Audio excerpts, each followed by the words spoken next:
The normal cost we calculate by using the Simpson rule. Then what about the crash duration? Normal duration we calculate using the Peirce-Simpson rule.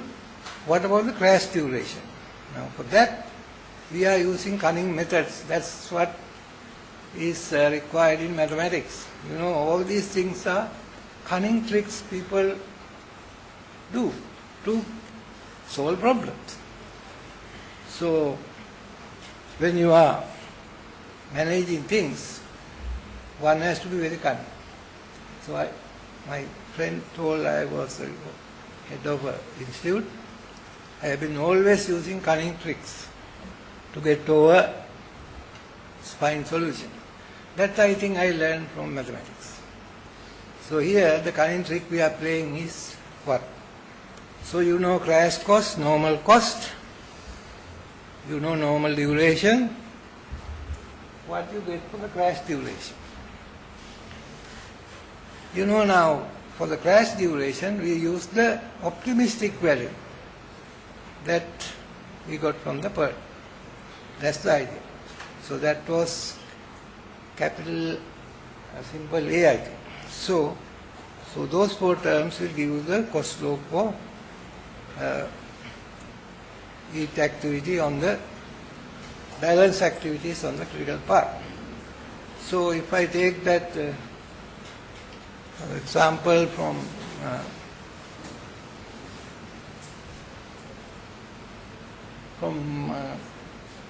node 3 onwards, there are only 3 activities shown.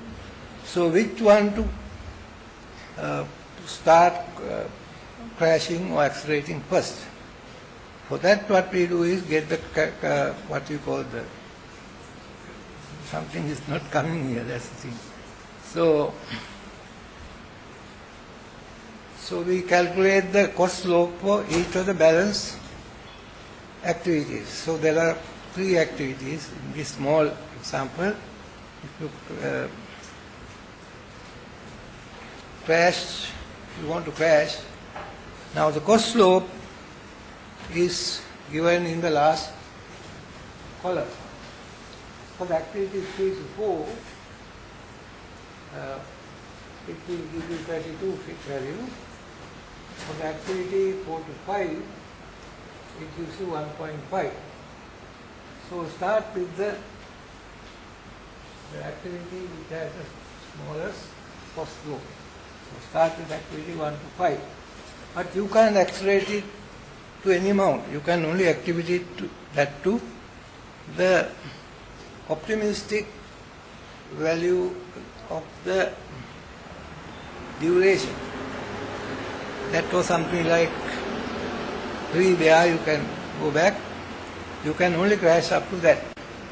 So you crash up to that, and then if you want to crash further, you have to again draw the network for the balance activities. So I don't think we should go into all the details.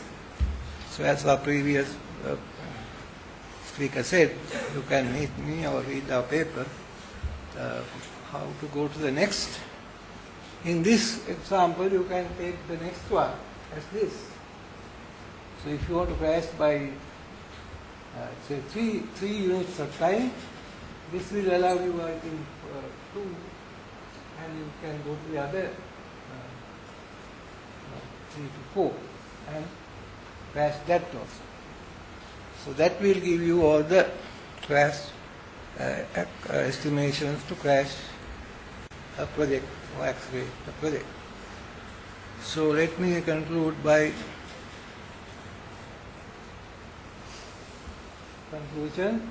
So by making cost estimation for activities used by Peirce method, only for duration which has been used in the past, can determine for the balance activities, order of activities to be crashed, that you can get the order from the lowest cost slope to the next one. So you can get the order of activities to be crashed. Then to what time limit crashing is possible? You can only crash up to the optimistic duration of time, then extra cost required. Also we just showed how to do that. So thank you very much for your attention.